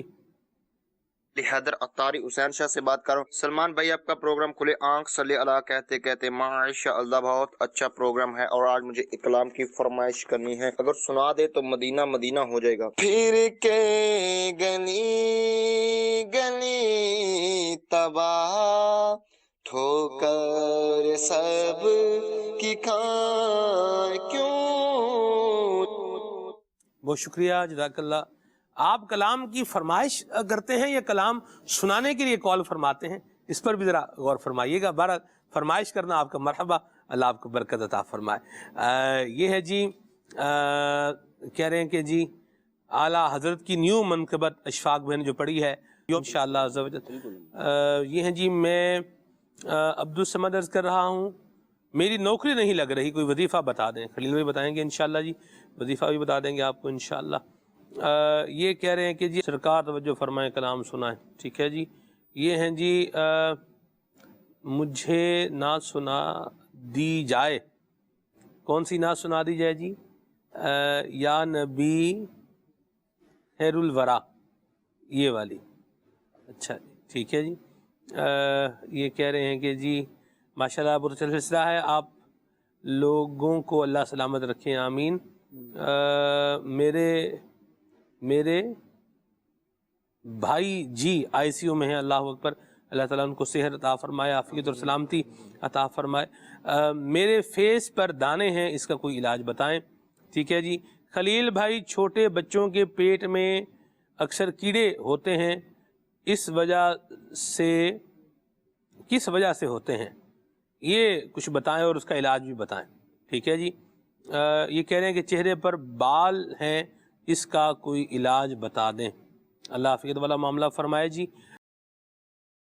وہی رب ہے جس نے تجھ کو ہم وطن کرم بنایا. یہ کلام سنوائیں. ڈسکا سے میسج ہے. واہ سبحان اللہ. میسج ہے جی آپ کا پروگرام بہت اچھا ہے اور کلام سنائیں. جبیں میلی نہیں ہوتی دہن میلا نہیں ہوتا. یہ میسج میں نے پڑھا ہے بتغییر قلیل. آگے ہے جی یہ ہیں جی ہم بھی مدینے جائیں گی آج نہیں تو کل سے ہی. یہ کلام سنائیں. خلیل بھائی سے سوال پوچھنا ہے کہ پٹھوں کی اکڑن کا کچھ بتائیں گی کیا ہے. اللہ خیر فرمائے جی. عافیت والا معاملہ فرمائے. یہ کہہ رہے ہیں جی میری الفت مدینے سے یوں ہی نہیں. یہ کلام سنائیں. خلیل بھائی فیس پر داغ دھبے کے نشانات بہت زیادہ ہیں اس کا بھی کوئی حل بتائیں. میری امی جان کو کمر میں درد رہتا ہے اس کا کوئی علاج بتائیں. اللہ آپ کی امی جان کو صحت عطا فرمائے سلامتی عطا فرمائے. سر پر دانے ختم نہیں ہو رہے اس کا بھی کوئی علاج بتائیں. اللہ عافیت والا معاملہ فرمائے. آپ کو پہلے ایک مدنی گلدستہ مدنی چینل کے ناظرین دکھاتے ہیں گھریلو علاج پر مبنی. پھر انشاءاللہ آپ کو گھریلو علاج بھی بتاتے ہیں آپ کی فرمائشیں پوری کرتے ہیں. آئیے مدنی گلدستہ دیکھیے. صلو علی الحبیب صلی اللہ تعالی علی محمد. الحمدللہ رب العالمین والصلاة والسلام علی سید الانبیاء والمرسلین. مدنی چینل کے ناظرین آپ دیکھ رہے ہیں سلسلہ کھلے آنکھ صلی علی کہتے کہتے کا سیگمنٹ گھریلو علاج. گوشت کھائیے مگر اعتدال سے. تو گوشت کھانے کی وجہ سے یعنی کثرت سے جو لوگ کھاتے ہیں تو انہیں تیزابیت کا مسئلہ ہو جاتا ہے اور پیٹ میں اپھارا یعنی پیٹ پھول جاتا ہے. یہ بھی ایک وجہ بنتی ہے. اسی طرح سے نظام ہضم کی خرابی بھی پیدا ہو جاتی ہے. تو ان تمام مسائل میں یعنی کہ پیٹ میں اپھارا جو ہو جاتا ہے اور نظام ہضم کی جو خرابی ہو جاتی ہے اور اسی طرح سینے میں جلن معدے کے اندر جلن تیزابیت وغیرہ کے جو معاملات ہوتے ہیں انشاءاللہ عز و جل پہلا کام تو یہ کرنا ہے کہ جب آپ گوشت کھائیں تو گوشت کھانے کے ساتھ ساتھ جو ہے سبزیوں کا استعمال بھی رکھیں. اور نمبر 2 یہ جو آپ کو گھریلو علاج بیان کیا جا رہا ہے اس کو بھی آپ اس کا استعمال بھی جاری رکھیں. گھریلو علاج کیا ہے آئیے آپ کو عرض کرتا ہوں. اس میں 2 چیزیں ہیں. نمبر 1 خشک خوبانی. نمبر 1 خشک خوبانی اور نمبر 2 سونف. یہ تقریباً جانی پہچانی چیز ہے سونف اور یہ خشک خوبانی ہے. اس کا طریقہ استعمال یہ ہے کہ 1 گلاس پانی آپ نے لینا ہے اور اس کے اندر 2 عدد جو ہے خوبانی اور 1 بڑا چمچ جو ہے آپ نے تقریباً 12 گرام کے آس پاس جو ہے سونف آپ نے لینی ہے. 1 گلاس پانی کے اندر ڈال کر اس کو اچھی طرح سے آپ ابال لیں گرم کر لیں. جب پانی ابلنے لگے اور آدھا گلاس رہ جائے تقریباً 1 کپ کے برابر تو پھر آپ اس کو جو ہے چھان کر پی لیجئے. تو دن میں 2-3 مرتبہ جو ہے آپ اس کو استعمال کرتے رہیں گے تو انشاءاللہ عز و جل گوشت کھانے کی وجہ سے جو تیزابیت نظام ہضم کی خرابی اور سینے کی جلن وغیرہ جو پیدا ہو جاتی ہے انشاءاللہ عز و جل اس میں جو ہے آپ کو بہت اچھا انشاءاللہ عز و جل فائدہ حاصل ہوگا. اور یہ جو گھریلو علاج بیان کیا جا رہا ہے اس کا ہرگز مقصد یہ نہیں ہے کہ آپ یہ گھریلو علاج یعنی کہ یہ اس کا جو شاندار بھی پیتے رہیں اور ساتھ ساتھ جو ہے گوشت بھی کثرت سے کھاتے رہیں. اس کا معنی اس کا مقصد یہ نہیں ہے. لہذا گوشت آپ نے کھانا ہے ایک حد میں رہ کر ایک میانہ روی کے ساتھ تاکہ اس کے فوائد بھی حاصل ہو سکیں. اور پھر بھی اگر کہیں بعض اوقات دعوتوں میں جانے کی وجہ سے کس کی زیادتی ہو بھی جائے اور پھر یہ اگر آپ کے ساتھ معاملات پیدا ہو جاتے ہیں تیزابیت کے پھر اسی طرح سے بعض اوقات بڑے کا گوشت بالخصوص کھانے کی وجہ سے جو ہے بادی پن پیدا ہو جاتا ہے اور مسوڑوں میں بھی درد ہوتا ہے دانتوں وغیرہ میں درد شروع ہو جاتا ہے. تو انشاءاللہ عز و جل آپ یہ گھریلو علاج جو کریں گے انشاءاللہ عز و جل اس میں بھی بادی پن سے بھی انشاءاللہ عز و جل حفاظت ہوگی. تو آئیے آپ کو بنتے ہوئے بھی ہم دکھاتے ہیں. صلو علی الحبیب صلی اللہ تعالی علی محمد. یہ 2 عدد جو ہے خوبانی آپ نے ڈالنی ہے اور تقریباً 1 چمچ جو ہے یہ آپ نے سونف کا ڈالا اور اس کے بعد جو ہے 1 گلاس پانی جو ہے آپ اس کے اندر شامل کریں.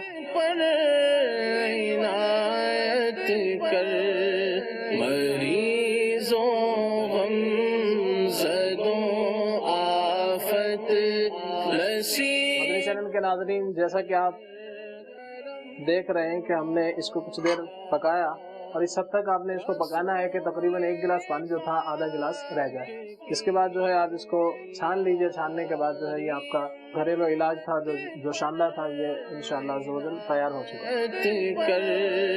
مریضوں غم زدوں آفت نصیبوں پر کرم مولا.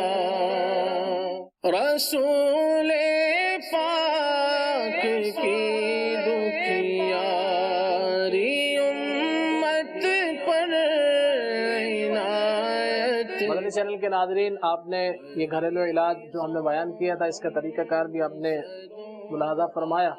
اب یہ ہمارے سامنے جو ہے جو شاندار جو ہے یہ بن کر تیار ہے. اس کو دن میں 2-3 مرتبہ جو ہے بنا کر الگ الگ، جیسے ابھی یہ بنا لیا ہے، اس کو آپ ابھی استعمال کر لیں. اس کے بعد دوبارہ بنا کر پھر استعمال کر لیں. دن میں 2 سے 3 مرتبہ اس کو استعمال کریں تو انشاءاللہ عز و جل گوشت کی کثرت، یعنی کثرت سے گوشت کھانے کی وجہ سے جو بادی پن جسم کے اندر پیدا ہو جاتا ہے، جو تیزابیت، اسی طرح سے اپھارا اور سینے کی جلن وغیرہ، معدے کی جلن وغیرہ، انشاءاللہ عز و جل اس میں جو ہے آپ کو کافی حد تک انشاءاللہ عز و جل فائدہ ہوگا.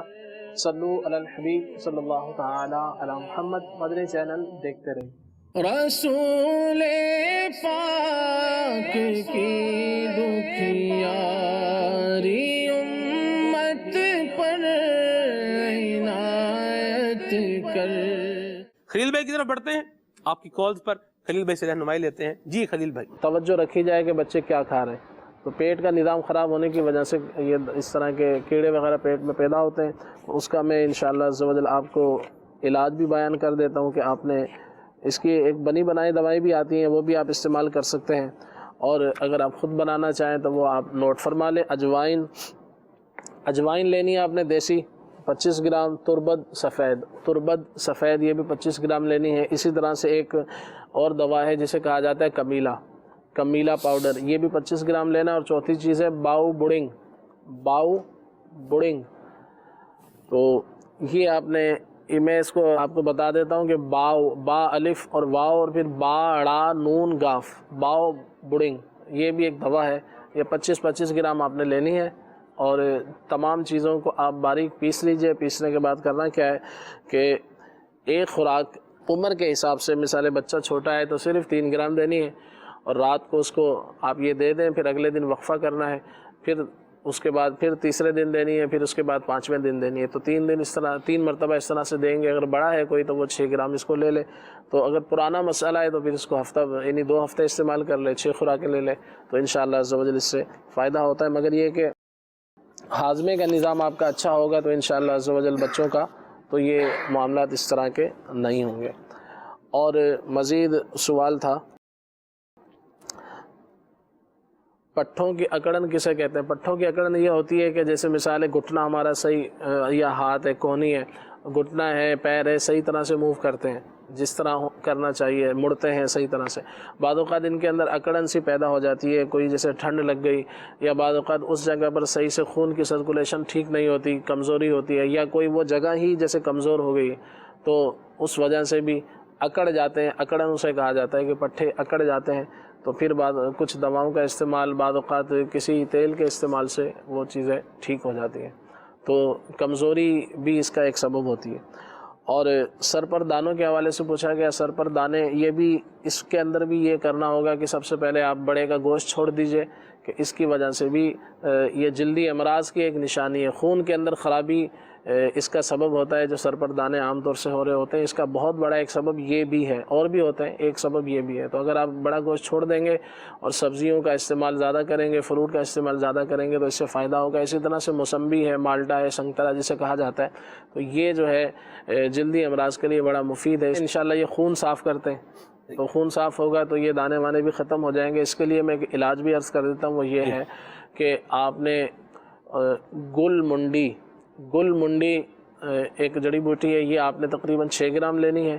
اور اس کے اندر 6 گرام آپ سنا مکی شامل کر لیں، اور 6 گرام تقریباً اناب اس کے اندر شامل کر لیں. اناب چھوٹے چھوٹے لال لال سے کلر کے بیر سے ہوتے ہیں، یہ آپ نے استعمال کرنا ہے. ان تینوں چیزوں کو رات کو آپ پانی کے اندر بھگو کے رکھ دیں 1 گلاس میں. صبح جو ہے اس کو چھان کر پی لیا جائے تو انشاءاللہ عز و جل یہ دانوں کے لیے مفید ہے۔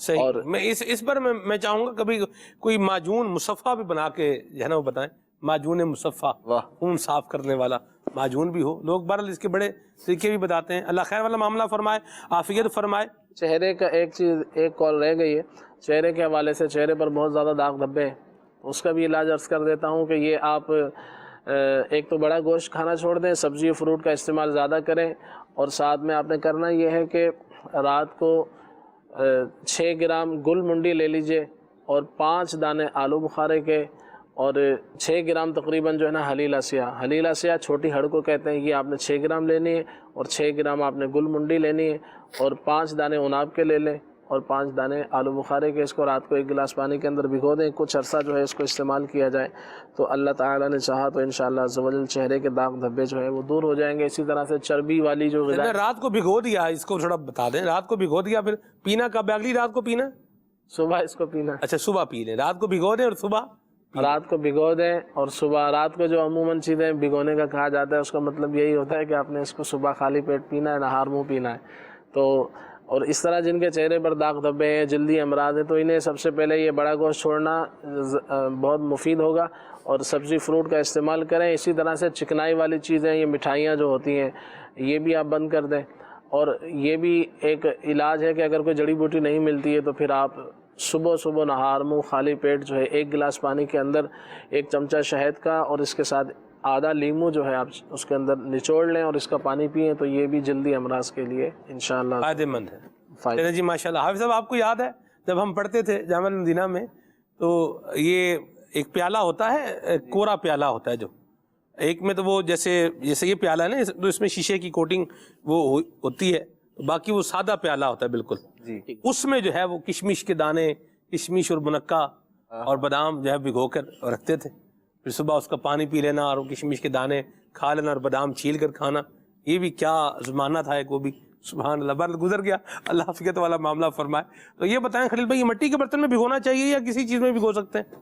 سب سے بہتر یہ ہے کہ مٹی کے برتن میں بھگویا جائے، اور پھر وہ بھی ہے کہ اس پہ وہ کوٹنگ نہ ہو اس کی، ہاں وہ والا برتن نا، ہم اسی میں بھگوتے تھے، اس میں بھگویا جائے۔ اور پھر بھگونے کا ایک انداز یہ ہوتا ہے کہ اس کو ململ کے کپڑے سے جو ہے اس کو اوپر ڈھانپ دیا جائے تاکہ رات بھر وہ شبنم بھی اس میں پڑے، تو یہ بھی ایک فائدہ مند چیز ہوتی ہے۔ اس کو بھگو یہ نہ ہو تو پھر کوئی ایسی کوئی جالی نما جیسے جس سے آٹا وغیرہ چھانتے ہیں، اس طرح کی جو چیزیں ہوتی ہیں وہ اس پر رکھ دیا جائے بسم اللہ الرحمن الرحیم پڑھ کر، تاکہ اس کی حفاظت رہے رات کو، اور صبح اس کو چھان کر پی لیا جائے۔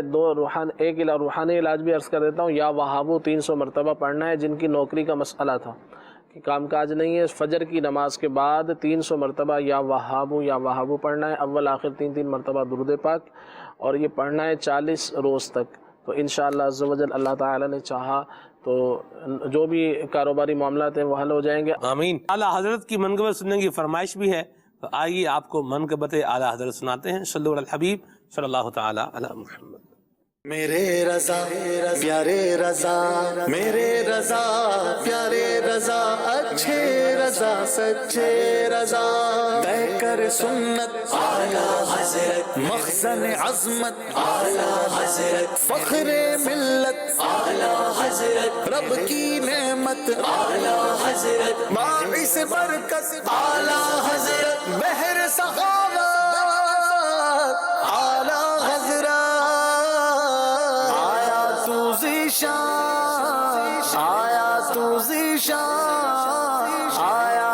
ذیشان بن کر، اے امام احمد رضا، اے امام احمد رضا، اے امام اہل سنت، اے امام احمد رضا، اے امام اہل سنت، اے امام احمد رضا، اعلی حضرت اعلی حضرت، اے امام محمد رضا، اعلی حضرت اعلی حضرت، اے امام محمد رضا، تو نے باطل کو مٹایا، اے امام محمد رضا، دین کا ڈنکا بجایا، اے امام محمد رضا، اے امام اہل سنت، اے امام محمد رضا، اے امام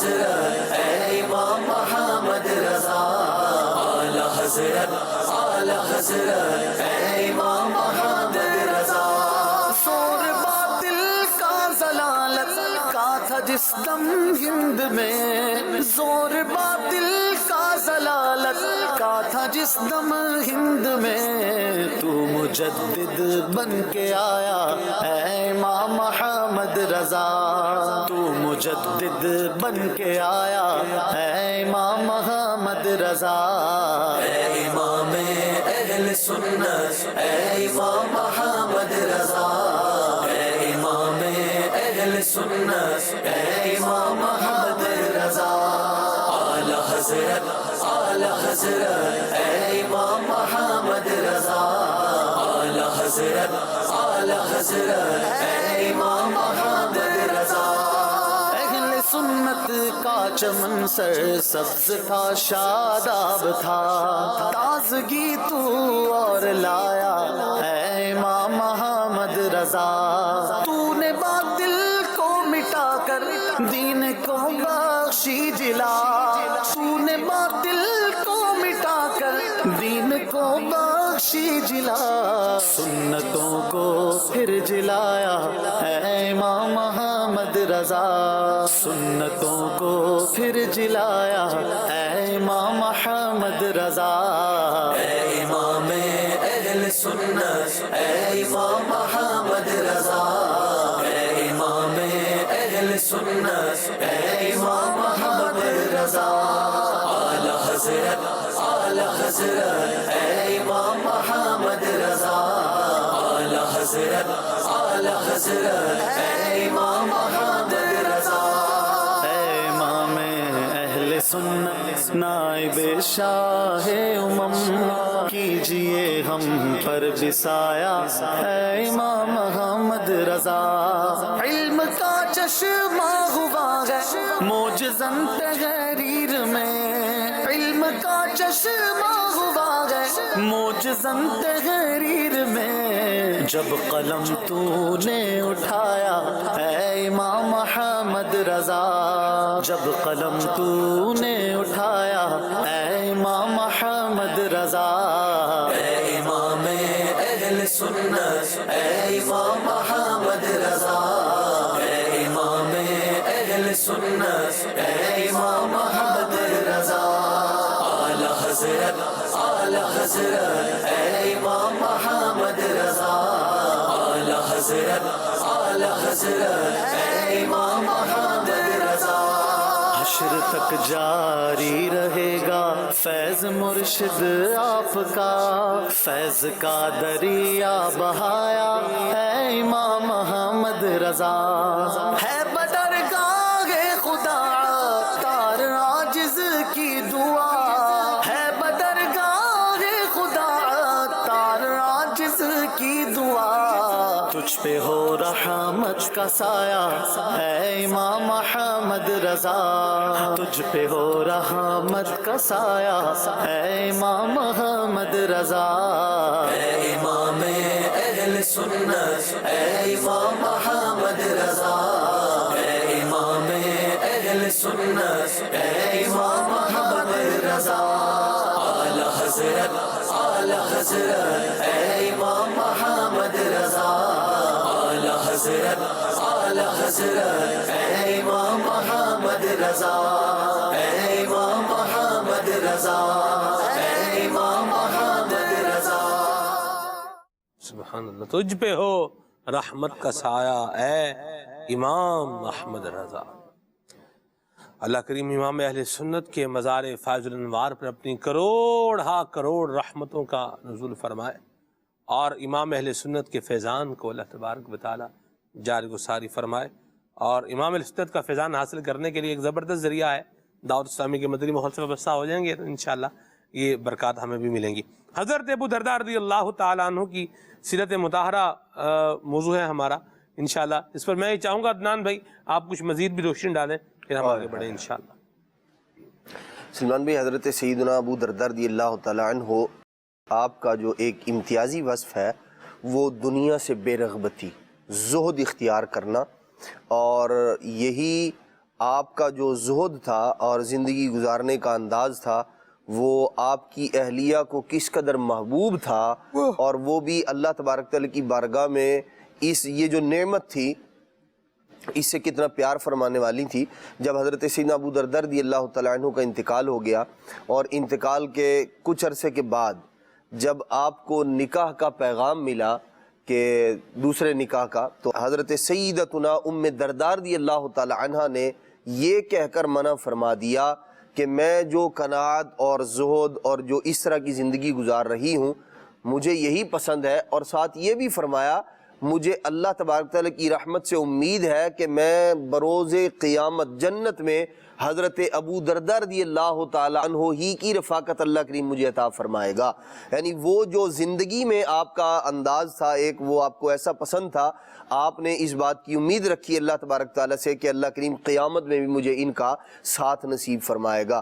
تو یوں حضرت سیدنا ابو دردہ رضی اللہ تعالیٰ عنہ کا جو گھرانہ ہے، آپ کی جو شہزادی تھی، آپ نے ان کا جو نکاح تھا وہ بھی وقت کے جو حاکم وقت کا جو بیٹا تھا اس نے آفر کی، آپ نے اس کو انکار کر دیا، اور آپ نے ایک اللہ والے سے جو ہے وہ اپنی بیٹی کا نکاح فرمایا۔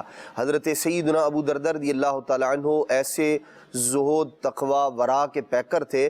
جب آپ سے کسی نے پوچھا، سوال کیا کہ حضرت یہ آپ نے تجارت کو کیوں چھوڑ دیا، تو حضرت ابو دردہ، آپ دیکھیں اللہ والوں کا مبارک دو چیزیں ہفتہ میں چاہوں گا یہاں دو چیزیں بیان فرما دیں تاکہ کوئی مسکنسپشن کا شکار نہ ہو۔ وہی عرض کر رہا ہوں، آپ نے تجارت کو چھوڑا لیکن کسب حلال نہیں چھوڑا۔ جی میں بالکل بالکل بالکل یہ اللہ کے نیک بندوں کا یہ مبارک انداز ہے۔ آپ دیکھیں دو چیزیں ہیں ان کے سامنے، ایک جانب ہے دنیا، ایک جانب ہے آخرت۔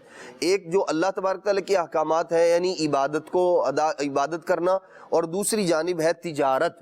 تو ایسی تجارت، ایسا مال، ایسے اسباب جو بندے کو اللہ تبارک تعالیٰ سے دور کر دیں، آپ نے اس سے جان کو چھڑایا ہے۔ اور جب آپ سے کہا گیا کہ آپ نے تجارت کو کیوں چھوڑ دیا، تو آپ نے ارشاد فرمایا حساب آخرت کے خوف سے، یعنی اللہ تبارک تعالیٰ کا خوف، اللہ تبارک تعالیٰ کا ڈر۔ یہ ورنہ ہم صحابہ کرام علیہ مردوان کی سیرت میں دیکھتے ہیں کہ حلال جائز طریقے سے تجارت کرنا سیدنا صدیق اکبر رضی اللہ تعالیٰ عنہ کا مبارک طریقہ ہے، دیگر اور بھی صحابہ کرام تھے، لیکن ہمیں پیغام حضرت سیدنا ابو دردہ رضی اللہ تعالیٰ عنہ کی سیرت یہ دے رہی ہے کہ ایسی دنیا، ایسا کام جو تمہیں رب سے دور کر دے، جو اللہ تبارک تعالیٰ کی نافرمانی کی طرف لے کر جائے، تو اب وہ ایسا ہے کہ چھوڑ دینے کے لائق ہے، اسے چھوڑ دیں آپ۔ اور جو شریعت کے تقاضوں پر عمل کرتے ہوئے شریعت کے مطابق آپ جو تجارت کر رہے ہیں، جو کام کر رہے ہیں، جو لین دین کر رہے ہیں، وہ بالکل درست ہے۔ ہم لوگ کیا کرتے ہیں، دنیاوی اعتبار سے کام کاج کرنے لگتے ہیں، تو نمازوں کی غفلت، نمازوں سے دور ہے، وہ احکامات جو شریعت نے لازم کیے ہیں، زکوٰۃ ادا کرنا ہے، دیگر جو معاملات ہیں، تجارت کی وجہ سے، کام کاج کی وجہ سے ہم لوگ بہانہ بناتے ہیں، وہ جی کیا کریں جی، بچوں کا بھی تو پیٹ پالنا ہے۔ ہم لوگ یہ سمجھ رہے ہوتے ہیں کہ معاذ اللہ نمازیں چھوڑ کر، شریعت کی حکم عدولی کر کے پھر بچوں کا پیٹ پالنا ہے، حالانکہ سیدنا ابو دردہ رضی اللہ تعالیٰ عنہ یا دیگر صحابہ کرام علیہ مردوان یہ ہمیں بتا رہے ہیں کہ صاحب اولاد اللہ کریم نے ہمیں بھی کیا ہے، ہم بھی عبادت کرتے ہیں، رزق حلال ہم بھی کھاتے اور کھلاتے اور کماتے ہیں، لیکن ہمارا انداز یہ ہے کہ ہم دنیا کو اپنے اوپر سوار نہیں کرتے، دنیا کے لیے رب کو ناراض نہیں کرتے، بلکہ ہر حال میں رب کو راضی کرتے ہیں۔ اللہ تبارک تعالیٰ دنیا کی ضرورتوں کو بھی پورا فرما دیتا ہے۔ وہ تجارت کرتے تھے جی، وہ کسب حلال کرتے تھے، ان کے پاس دولت بھی تھی بالکل، لیکن ان کا دل نہ تجارت میں تھا، نہ دولت میں تھا، نہ کسب میں تھا، دل اللہ اور اس کے رسول کی بارگاہ میں تھا۔ بالکل، جس سے اعلیٰ حضرت نے کہا ہے نا، در روضہ کے مقابل ہمیں اے رضا تیرے دل کا پتہ چلا بمشکل، در روضہ کے مقابل ہمیں وہ نظر تو آیا۔ تو بندہ ہو سب کچھ کرنا ہے، ظاہر سی بات ہے، جس کے حلال کمانا ہے، جو ہمارے اوپر ذمہ داریاں ہیں ان کو بھی ادا کرنا ہے، فلفل کرنا ہے ان کو، لیکن دل جو ہے نا یہ دنیا کی محبت میں یہ گرفتار نہیں ہونا چاہیے۔ دل پیسے میں ہی ہے، دل کاروبار میں بھی ہے، نماز پڑھ رہا ہوں پھر بھی دل وہیں پر ہے، تو اس کی تو کوئی پذیرائی نہیں ہے۔ لیکن رجل قلبہ معلق فی المساجد، بندہ ہو اور دل مسجد میں لگا ہوا ہو، ایسے بندے کو اللہ اپنے عرش کا سایہ عطا فرمائے گا، سبحان اللہ۔ اس دن کے جس دن اس کے عرش کے سوا کوئی سایہ نہیں ہوگا۔ لیکن وسیم بھائی ہمارے تو دل میں کاروبار ہی ہے، خیال میں بھی کاروبار ہے، نوکری ہے، بندہ یہی سوچ رہا ہے۔ آپ دیکھیں کتنے افسوس کی بات ہے۔ وسیم بھائی میں چاہوں گا آپ مدری پھول دیں، مجھے میرے سیٹھ کا مجھے خوف ہے کہ یہ سیٹھ نوکری سے نہ نکال دے، کسی ادارے میں ہوں تو نوٹس نہ دے دے، میرا جو ایچ او ڈی ہے وہ مجھے نوٹس نہ دے دے، کنسائنمنٹ ہے میری، یہ کہیں مطلب ڈوب نہ جائے یا کہیں رہ نہ جائے، معاہدہ ہے یہ ختم نہ ہو جائے، ان چیزوں کے خوف ہیں، لیکن خالق کا مالک کا کوئی خوف نہیں ہے۔ کتنے افسوس کی بات ہے۔ دراصل بات یہی ہے کہ جب توجہ ہو نا اس طرف اور انسان جو ہے اپنی رغبت اس طرف رکھے، اللہ تعالیٰ کی طرف رکھے، تو اللہ تبارک و تعالیٰ جو ہے نا اس کے لیے سارے اچھے اسباب جو ہے وہ پیدا فرما دیتا ہے، اور یہ اللہ تبارک و تعالیٰ کی رحمت ہے۔ میں اسی بات کی طرف آگے چل رہا تھا کہ آپ یہ دیکھیں سلمان بھائی کہ بات وہ ہے نا کہ ابھی جس طرح آپ نے ایک چیز کو بالکل واضح کیا کہ بات یہ بیان نہیں کی جا رہی سیدنا ابو درداء رضی اللہ تعالیٰ عنہ کی سیرت میں کہ آپ مال کمانا، دنیا کے ضروریات کو حاصل کرنا ہی چھوڑ دیں۔ بات یہ بیان کی جا رہی ہے کہ رب کا خوف رکھتے ہوئے اللہ تبارک و تعالیٰ کے بتائے ہوئے احکامات پر عمل کرتے ہوئے اپنی زندگی کو آگے لے کر چلا جائے۔ کیا بات؟ سیدنا ابو درداء رضی اللہ تعالیٰ عنہ آپ فرمایا کرتے تھے کہ اگر 3 چیزیں نہ ہوتی تو میں موت کو ترجیح دے دیتا، اللہ، یعنی میں ترجیح دیتا کہ میرا انتقال ہو جائے اگر 3 چیزیں نہ ہوتی۔ عرض کی گئی وہ 3 چیزیں کون سی ہیں کہ جو آپ کو اتنی پسند ہیں اور آپ اتنا اس میں اپنا انہماک رکھتے ہیں کہ آپ یہ فرما رہے ہیں کہ یہ 3 چیزیں ہیں تو میری زندگی ہے گویا کہ۔ تو فرمایا دن رات اپنے رب کے حضور سجدہ کرنا، اللہ، یہ مجھے اتنا پسند ہے اور یہ میں اتنا اچھا لگتا ہے مجھے، میں چاہتا ہوں کہ اللہ تعالیٰ کی بارگاہ میں سجدے کرتا رہوں۔ ہائے ہائے، وہی بات جو آپ نے کہا نا کہ ان کے دل مسجدوں میں لگے ہوتے ہیں، اللہ، تو یہ اللہ کے وہ بندے ہوتے ہیں جن کا دل لگتا ہے اللہ کی طرف۔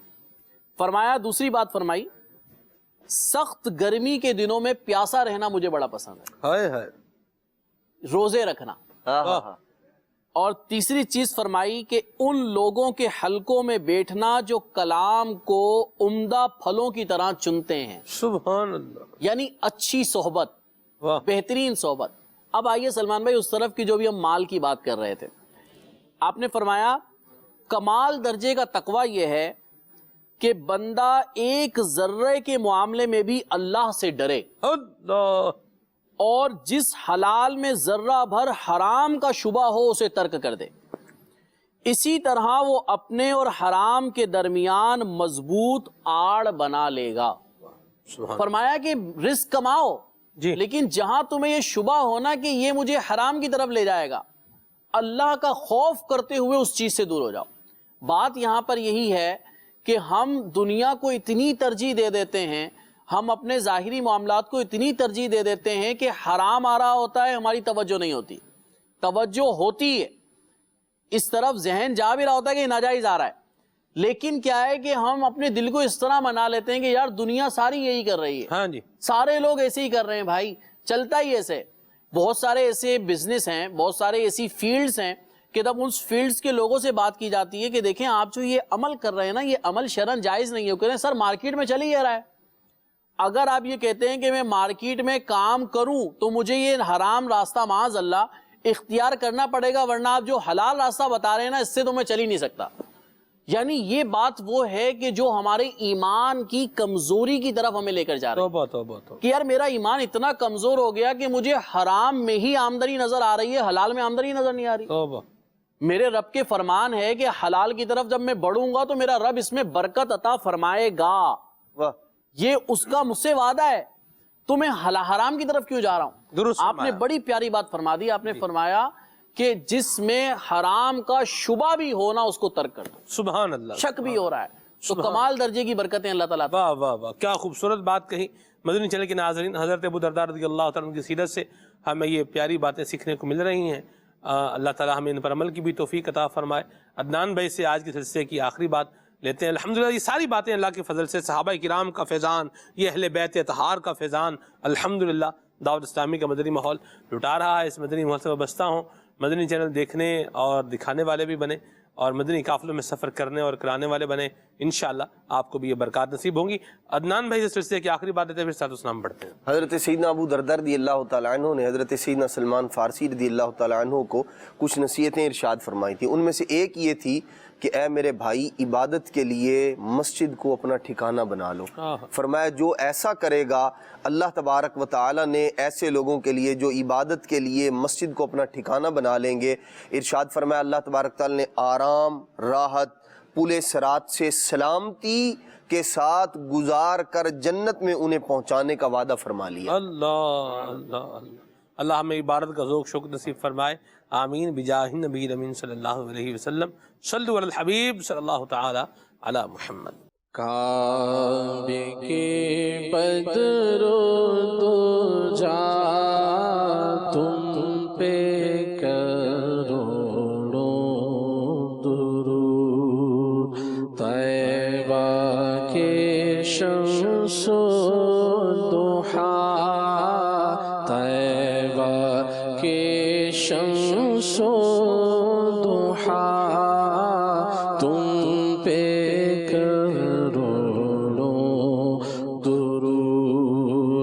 اپنے خطا واروں کو, اپنے خطا واروں کو اپنے ہی دامن میں لو, اپنے خطا واروں کو اپنے خطا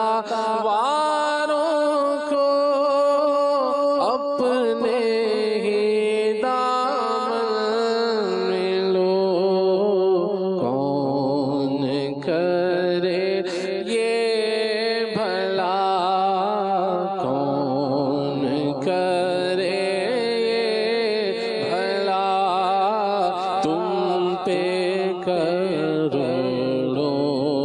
درود. کون کرے یہ بھلا, کون کرے یہ بھلا, تم پہ کروڑوں درود. یہ وہی ہے جو بخش دیتے ہیں, کون ان جرموں پہ سزا